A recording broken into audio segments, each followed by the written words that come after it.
Hello viewers, आपका हमारे channel kids English गुरु में फिर से स्वागत है। आज हम आपको पढ़ाएंगे आर्टिकल्स। आर्टिकल्स होते हैं ए, एन, द या जिसे दी भी कहते हैं।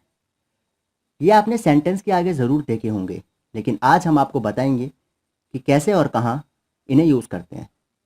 तो चलिए वीडियो स्टार्ट करते हैं। सबसे पहले आपको जानना होगा आर्टिकल दो तरह के होते हैं। पहला डेफिनेट आर्टिकल, जो कि होता है दा का प्रयोग किसी व्यक्ति या वस्तु के साथ होता है जिसके बारे में पहले भी बात हो चुकी हो। The points out a particular person और थिंग। तो इसका जो पहला टाइप है डेफिनेट आर्टिकल्स, वो होता है द। सेकंड टाइप है इनडेफिनेट आर्टिकल्स, ए और एन। ए और एन का प्रयोग किसी ऐसे व्यक्ति या वस्तु के साथ होता है जिसके बारे में पहले कभी बात ना हुई हो। A an does not point out any particular person और थिंग। इस चीज़ को समझने के लिए मान लीजिए आप घर पर हैं। अचानक एक लड़का दरवाज़ा खटखटाता है। आप दरवाजे पर गए और देखा कि वो लड़का आपके पापा से बात करना चाहता है। आप पापा के पास जाकर कुछ यूं कहेंगे, पापा जी दरवाजे पर एक या कोई लड़का है जो आपसे बात करना चाहता है। इस वाक्य से ये पता चलता है कि आपके पापा ने आपको उस लड़के के बारे में पहले से कुछ नहीं बताया था, इसलिए आपने कहा एक या कोई लड़का। अच्छा सोचिए, अगर आपके पापा ने आपको पहले ही बताया हुआ होता कि कोई लड़का उनसे बात करने आने वाला है, तो आप एक या कोई का प्रयोग नहीं करते, बल्कि आप तो फिर कुछ इस तरह से कहते ना कि पापा दरवाजे पर वो लड़का आ गया है जो आपसे बात करने आने वाला था। तो यानी जब एक या कोई लड़का पर्टिकुलर नहीं है तो तब लगेगा अ बॉय, और जब वो लड़का पर्टिकुलर है कि आप पहले से जानते हैं तो the boy. Assume that you are at home. Suddenly a boy knocks at the door and wants to talk to your dad. You go to your dad and say, Dad, a boy is at the door who wants to talk to you. Since your father hadn't told you beforehand that there was some boy about to come, that's why you used a. Just imagine if your father had already told you about that boy, then you would have instead said, Dad, the boy is at the door who had to come to talk to you. आइए कुछ उदाहरण देखिए। पहला देखिए, this is the book I was talking about. यही वो किताब है जिसके बारे में मैं बात कर रहा था। और सेकंड है, दिस इज अ बुक, यानी यह एक किताब है। पहले वाले वाक्य में उस किताब के बारे में पहले भी बात हो चुकी है, इसलिए किताब से पहले द का प्रयोग किया गया है। एक और सेंटेंस देखिए, mister Rahul is eight the door. और मिस्टर राहुल, कोई मिस्टर राहुल दरवाजे पर हैं। और एक और, mister Rahul is eight the door, mister Rahul दरवाजे पर है। दूसरे वाक्य में मिस्टर राहुल से पहले द इसलिए नहीं लगाया गया क्योंकि व्यक्तिवाचक संख्या के साथ द नहीं लगता। हमने अक्सर पढ़ा है कि एन का प्रयोग तब किया जाता है जब अगले शब्द की शुरुआत स्वर यानी vowels A E I O you से हो, और ए का प्रयोग तब किया जाता है जब अगले शब्द की शुरुआत व्यंजन यानी consonant B C D F G H J K L M N P Q R S T V W X Y Z से हो। अगर ये सच है तो फिर आर के साथ एन का प्रयोग क्यों किया जाता है, जबकि आर एक शब्द है जिसकी शुरुआत व्यंजन यानी कॉन्सोनेंट के साथ हुई है एच से। और यूनिवर्सिटी के साथ एक का प्रयोग क्यों किया जाता है, जबकि यूनिवर्सिटी एक ऐसा शब्द है जिसकी शुरुआत स्वर यू यानी वॉवल से होती है। सच तो यह है कि बात स्वर या व्यंजन से शुरू होने की नहीं, बल्कि स्वर या व्यंजन की ध्वनि से शुरू होने की है। तो आइए वावल साउंड आपको बताते हैं। स्वर की ध्वनि आ ई उ ए ओ औ अंग आहा, ये वावल साउंड होते हैं। और कॉन्सोनेंट साउंड होते हैं का खा गा से लेकर ज्ञा तक। कॉन्सोनेंट को हिंदी में व्यंजन कहते हैं। अब आपको बताते हैं कहाँ पर ए और कहाँ पर एन का यूज़ होता है। When to use a and when to use an. सबसे पहले एन जानते हैं। An will be used if the next word start with a vowel sound. जब नेक्स्ट वर्ड वावल साउंड से स्टार्ट होता है, स्वर की ध्वनि से, तब एन का यूज़ किया जाता है। और ए का यूज़ किया जाता है अगर अगले शब्द की शुरुआत व्यंजन की ध्वनि से हो।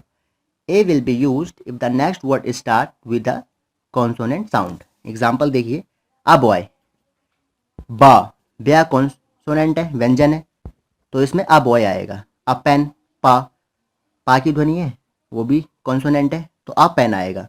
अ यूनिवर्सिटी, या की ध्वनि है, तो या व्यंजन है, कॉन्सोनेंट है, तो अ यूनिवर्सिटी आएगा। अब है एन ऑनेस्ट, आ की ध्वनि आ रही है ऑनेस्ट में, तो वहाँ पर एन लगाया जाएगा। एन आर, आर यानी वहाँ भी आ की स्वर की ध्वनि आ रही है, वावल की साउंड है, तो वहाँ पर भी एन आर होगा। और an M L A, M L A M से स्टार्ट नहीं हो रहा है, ए का साउंड आ रहा है उसमें, तो इसमें भी आपको एन लगाना होगा, एन एम एल ए, जहाँ पर वावल की साउंड होती है। तो उस एग्जाम्पल के साथ आप समझ गए होंगे एन का और ए का यूज़ कहाँ पर किया जाता है। अब द को कहाँ पर द और कहाँ पर दी बोलेंगे। When to pronounce the and when to pronounce the. The will be pronounce as the if the next word start with an consonant sound. जब अगला शब्द व्यंजन की ध्वनि से शुरू होता है तब हम द का यूज़ करते हैं, और दी का यूज़ हम तब करते हैं अगर अगले शब्द की शुरुआत स्वर की ध्वनि से हो, वावल की साउंड से हो, तब हम दी का यूज़ करते हैं। If the next word is with a vowel sound. Example देखिए, द बॉय, कॉन्सोनेंट है बॉय ब, तो the boy. The pen, pen भी कॉन्सोनेंट है तो द पेन आएगा। द यूनिवर्सिटी, यूनिवर्सिटी भी कॉन्सोनेंट है तो द यूनिवर्सिटी आएगा। अब दी का यूज़ के लिए आपको वावल साउंड चाहिए। अब है दी आर, तो यहाँ पर आपको दी का यूज़ करना है क्योंकि वावल साउंड है। The M L A, M L A भी वावल साउंड है तो यहाँ पर भी दी का यूज़ करेंगे। और दी ऑरेंज, भी वावल है तो यहाँ पर भी आप दी का यूज़ करेंगे, दी ऑरेंज। इसी के साथ आप समझ गए होंगे, क्लियर हो गया होगा कि दा और डी में क्या फ़र्क होता है। अब देखिए दा का यूज़ कहाँ कहाँ पर करते हैं। सबसे पहला होता है with unique people objects, unique लोगों और वस्तुओं के साथ, जैसे द सन, द अर्थ। दूसरा होता है with adjective referring to a whole group of people, जो विशेषण पूरे एक ग्रुप या जाति का बोध कराएं, जैसे द ओल्ड, पूरे ग्रुप का, ये जाति का है ना ओल्ड। The young. तीसरा है with famous buildings, museums and monuments, famous buildings, museums and monuments के साथ यूज़ होता है, जैसे the Taj Mahal, the Qutub Minar. Fourth है with superlative degree of an adjective, विशेषण के सुपरलेटिव डिग्रीज के साथ, जैसे द हाईएस्ट, द मोस्ट, ये सुपरलेटिव डिग्री है ना। एक और यूज़ है with ordinal numbers, ordinal number होते हैं क्रमवाचक संख्याओं से पहले, जैसे the last chapter, the first time, ये ऑर्डिनल नंबर्स हैं।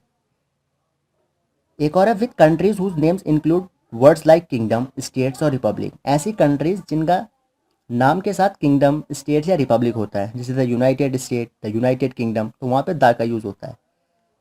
With river, canals and oceans, नदी, नहर और सागरों के साथ, जैसे the Gangas, the Nile.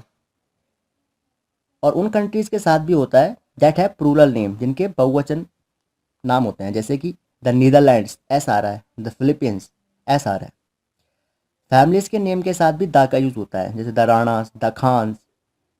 The का प्रयोग ओनली से पहले केवल तब किया जाता है जब वाक्य में ओनली का मतलब इकलौता होता है। इसका एक और यूज़ है before the word only, if in the sentence the meaning of only is the only one, जैसे the only son, the only friend.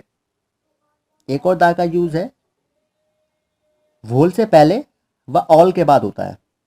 The is use before the word whole and after the word all. अब sentence देखिए, I am reading whole book, ये incorrect है, and I am reading the whole book, ये correct है। एक और sentence देखिए, all books are kept on the table, ये इनकरेक्ट है। All the books are kept on the table, ये करेक्ट है। दा का यूज़ इतनी जगहों पर किया जाता है। अब देखिए दा का यूज़ प्रयोग कहाँ नहीं होता। Where to not use the the, the का प्रयोग किसी बीमारी के नाम से पहले नहीं किया जा सकता। The is not use before the name of any diseases, जैसे he is suffering from the fever, ये गलत है। He is suffering from fever, ये करेक्ट है। दूसरा, दा का यूज़ किसी देश के नाम से पहले नहीं किया जाता, तो नॉर्मल कंट्री के नेम से पहले नहीं कर सकते हैं, जैसे I live in the India, ये इनकरेक्ट है। आई लिव इन इंडिया, यही होगा करेक्ट। दा का प्रयोग किसी भाषा के नाम से पहले भी नहीं किया जाता, किसी लैंग्वेज के नाम से पहले भी आप नहीं कह सकते कि आई स्पीक द हिंदी, गलत हो जाएगा सेंटेंस। I speak Hindi. दा का प्रयोग ब्रेकफास्ट, लंच, डिनर से पहले भी नहीं किया जाता, मतलब खाने से पहले नहीं, इन वर्डों को यूज़ करने से पहले। The is not use before breakfast, lunch, dinner. Example देखिए, I had the breakfast at 7 o'clock, ये इनकरेक्ट सेंटेंस है। I had breakfast at 7 o'clock। Correct है, यहाँ पे द नहीं लगेगा। और लास्ट है, द का प्रयोग व्यक्तिवाचक संख्या से पहले नहीं किया जाता। प्रॉपर नाउन से पहले the is not use before proper noun. जैसे the Ram, the Delhi, the India, the Rahul proper noun है ना, तो ये इनकरेक्ट हो जाएगा। तो यहाँ पर द का यूज़ नहीं किया जाएगा। तो ये आखिरी टॉपिक था। तो आज की हमारी वीडियो में हमने आपको बताया है ए एन का यूज़ कहाँ होगा, द का यूज़ कहाँ होगा, द का यूज़ कहाँ पर नहीं होगा। आर्टिकल्स के बारे में कंप्लीट वीडियो है। वीडियो देख के आप आर्टिकल्स को अच्छी तरीके से समझ जाएंगे। एग्जाम्पल के साथ बताया है, साथ ही प्रोनाउंसिएशन के साथ। देखिए अंग्रेजी सिर्फ एक सब्जेक्ट नहीं है, ये एक लैंग्वेज है। अगर आपको इसको सीखना है, ये एक भाषा है, तो आपको रोज़ प्रैक्टिस करनी होगी। जितना आप ज़्यादा इंग्लिश का यूज़ करेंगे अपनी डेली लाइफ में, उतना आप इंग्लिश सीखेंगे। लेकिन आपके लिए हम ऐसे ही मज़ेदार वीडियोस दोबारा लाते रहेंगे। ये वीडियो पसंद आया होगा तो वीडियो को लाइक करिए, हमारे चैनल किड्स इंग्लिश गुरु को सब्सक्राइब कीजिए, साथ ही बेल आइकन को प्रेस कीजिए ताकि नई वीडियोस का नोटिफिकेशन मिल पाए सबसे पहले। तब तक के लिए thank you, goodbye, visit again.